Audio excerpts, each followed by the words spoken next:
This is the fourth in our series of Boris Pasternak and Dr. Zhivago.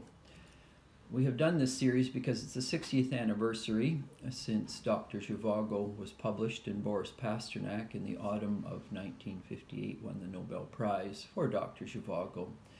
And so we thought we would touch on the significance of Boris Pasternak and Zhivago 60 years later.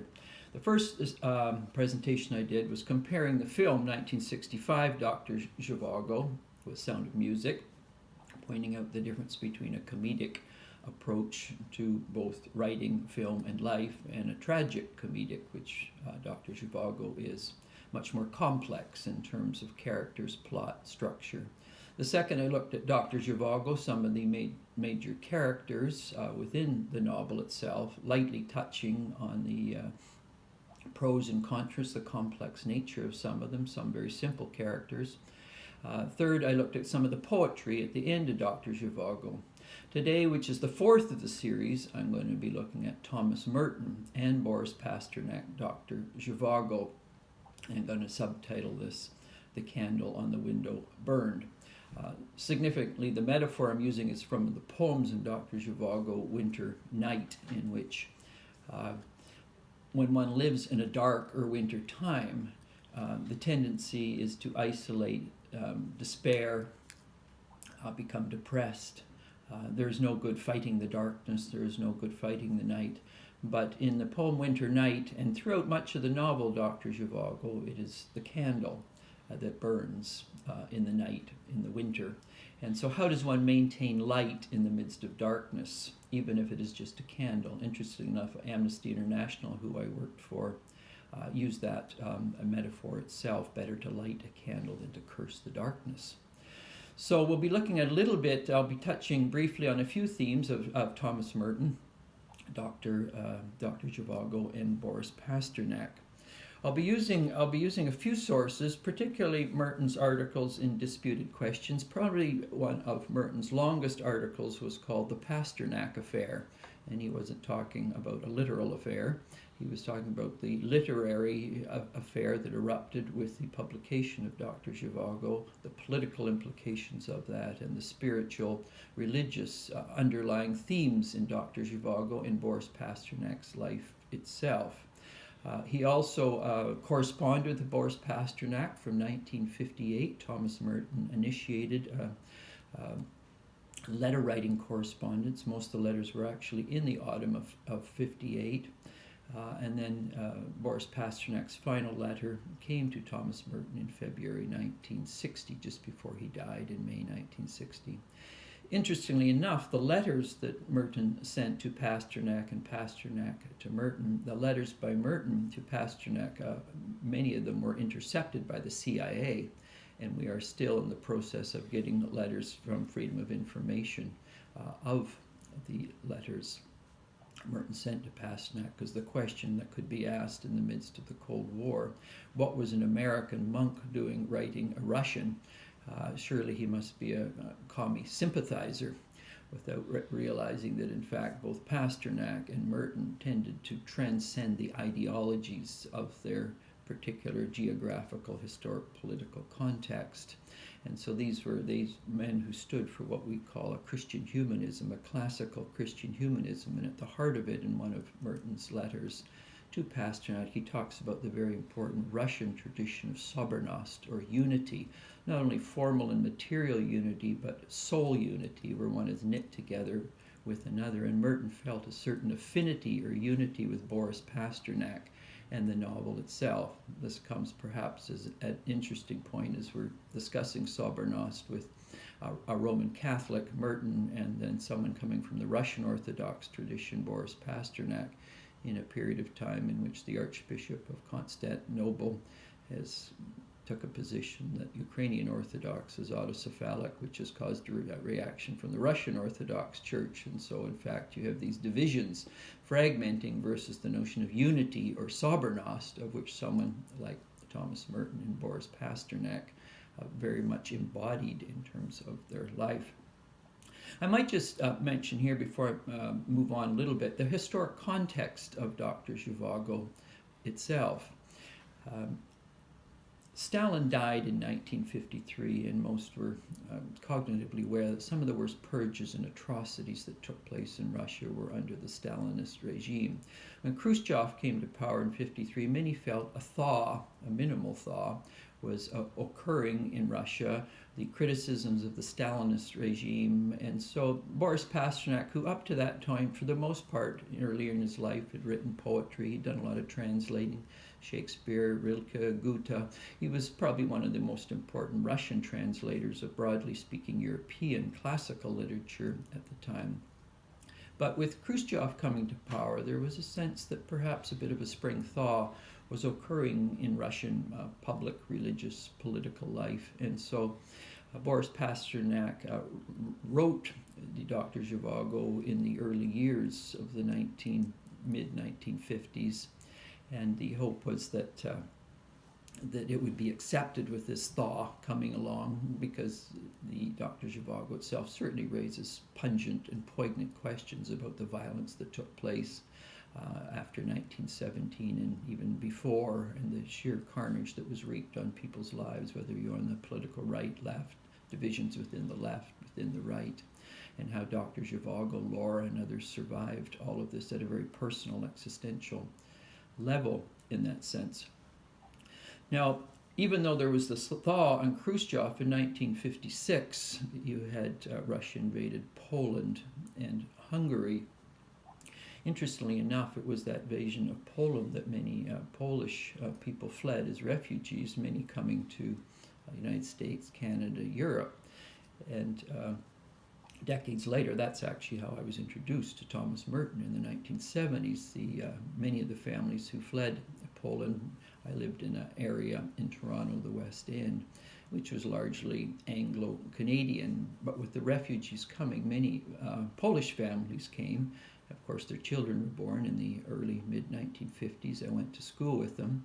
And as they grew, and of course they took in the Catholicism of their Polish parents, they could not identify it really with an Eastern European form of Catholicism, but they began to ask bigger questions about spirituality, faith, and by the early 1970s, many of the students I went to school with were quite keen on Thomas Merton, and they were reading A Seven-Story Mountain, and they suggested I read Thomas Merton's Seven-Story Mountain with them. So I was introduced to Thomas Merton largely through the children of Polish Roman Catholic refugees, and my interest in Thomas Merton began in the mid-1970s. So there is this interesting connection between my interest in Thomas Merton, Polish refugees, the Russian invasion of Poland itself, and out of that, of course, was a period of time in which Boris Pasternak was thinking.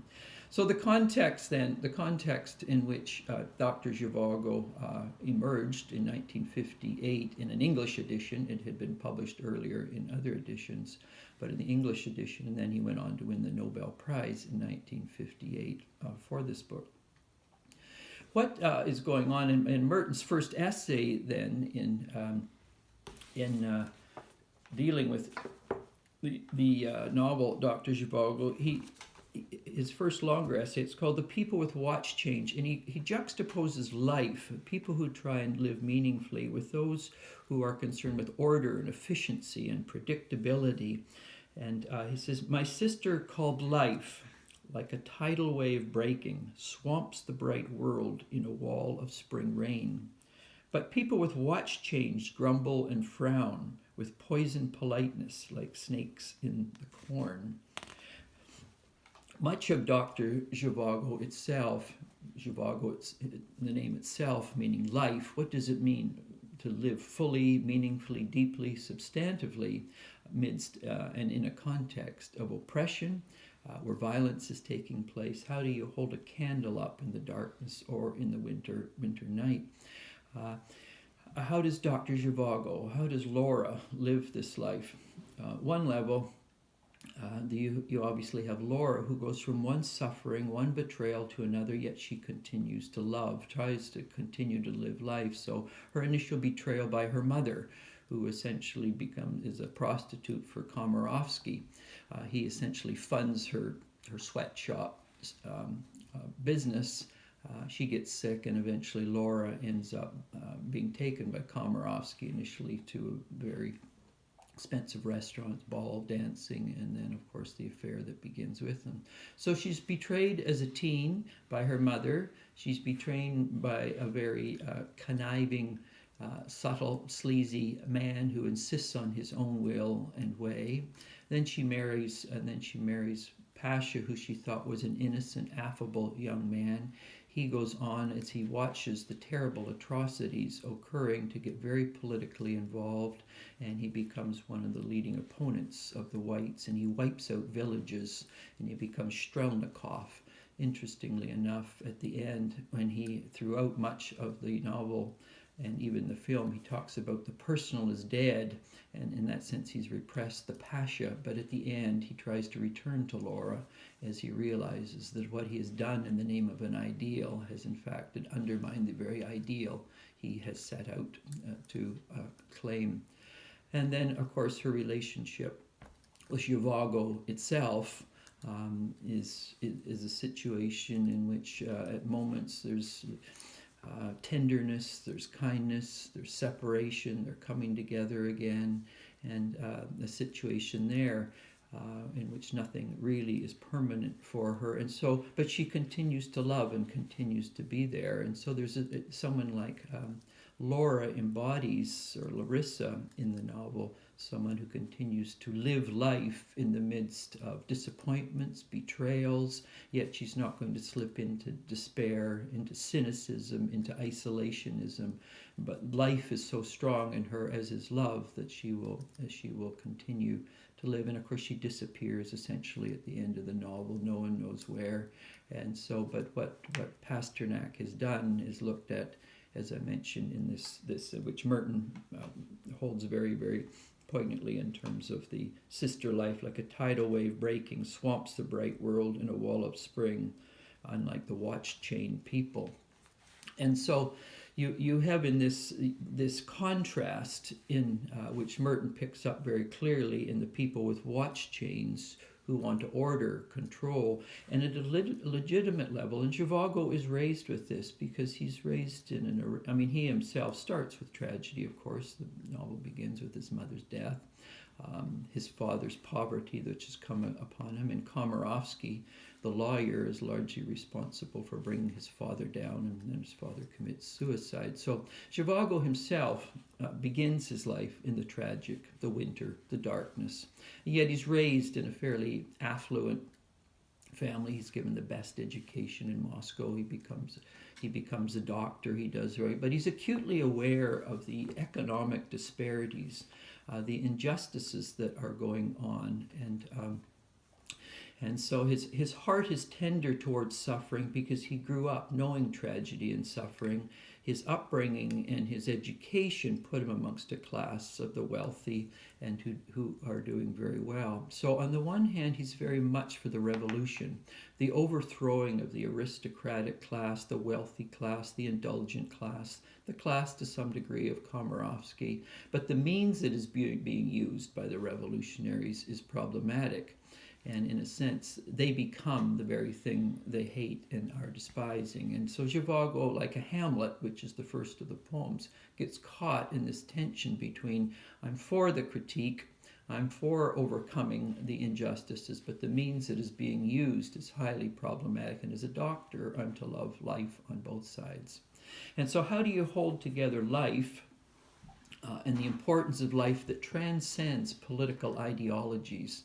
And these can be theological ideologies, they can be political, they can be economic, they can be cultural. So much of Thomas Merton's article on the Pasternak affair is how do meaningful thinkers engaging religious thought, theology, political thought, transcend the tribalism of their particular historic political context. And Merton's relationship with Pasternak and then the novel itself was an attempt to say, listen, we have things in common, sobernost, unity that transcends our particular political context. Thomas Merton in the United States, some of the terrible things happening there, and obviously Pasternak in Russia himself. So what does it mean to live? Interestingly enough, then, in the article by by Merton on Pasternak. He argues that Pasternak, in writing Zhivago, the mysticism at the heart of Zhivago and Pasternak himself is a natural contemplative mysticism that in fact you can find in the patristic tradition of the Alexandrian tradition. It doesn't have the scent or the veneer of all the theology and all the liturgy of the Orthodox Church, but there's a deeper contemplative mysticism or a natural mysticism that when people like Clement and Origen are probed, some of the Cappadocian fathers, Gregory of Nyssa, Gregory of Nazianza, Merton Lansmore, and Gregory of Nyssa, he looks at this continuity of Pasternak, of which he is drawing implicitly, in fact, from the Alexandrian Cappadocian fathers.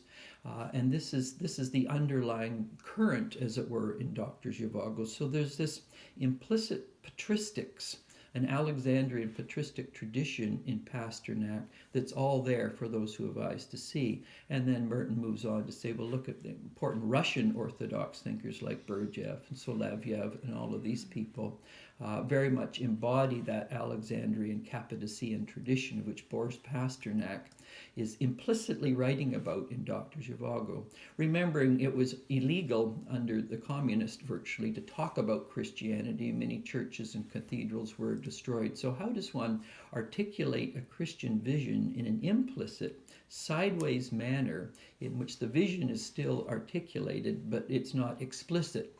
And so what Merton is suggesting in the Pasternak affair is that Pasternak's dilemma was through a novelistic, poetic form of embodying the fullness of the Christian vision in an implicit way in which those who knew how to read the text appropriately could certainly pick up the fullness of the Christian vision. So Pasternak, in that sense, is rich with theology when read properly. He embodies the Alexandrian Cappadocian tradition and the best of the emerging sophiological tradition of Berdyaev, Solovyev, and many important Russian theologians of the late 19th and 20th century. So those would be important things to know.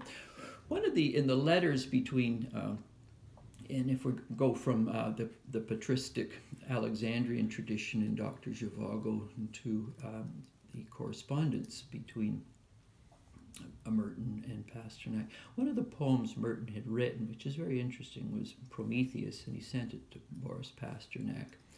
And in this particular version, which Merton had drawn from Hesiod, one of the early Greek writers, what you have is the notion that there are the gods, in this case Zeus, who exists in Olympus to bring order and predictability and structure in the world.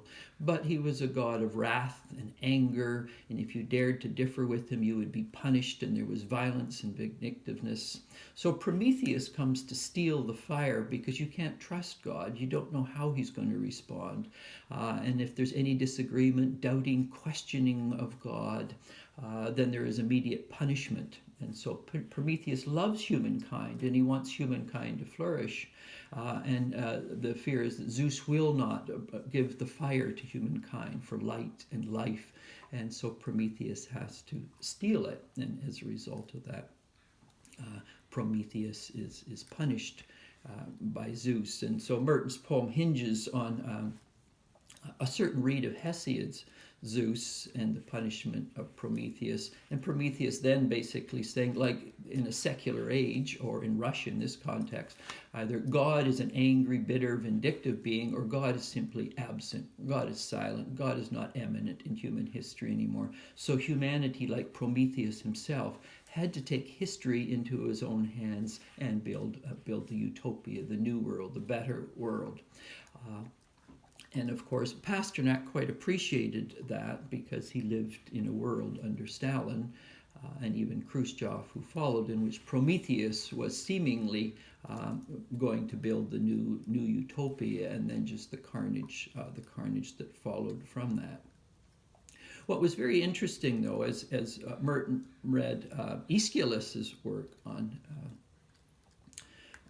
Prometheus, or Prometheus Bound, he came to see very clearly that some of the ideas of Zeus and Olympus had overlap with the Hebrew god Yahweh or El Shaddai, who commands, who demands, and if you dare to differ, he will punish. There will be thunderbolts.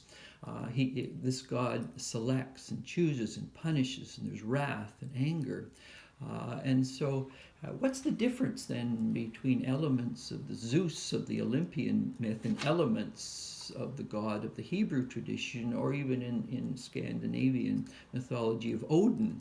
Anyone who dares to differ with his ultimate being or question or doubt is immediately punished with thunderbolts and wrath and anger. And even C.S. Lewis, as a young man, did a poem called Loki Bound, in which Lewis identified with Loki, who dared to challenge an ultimate being who was like that.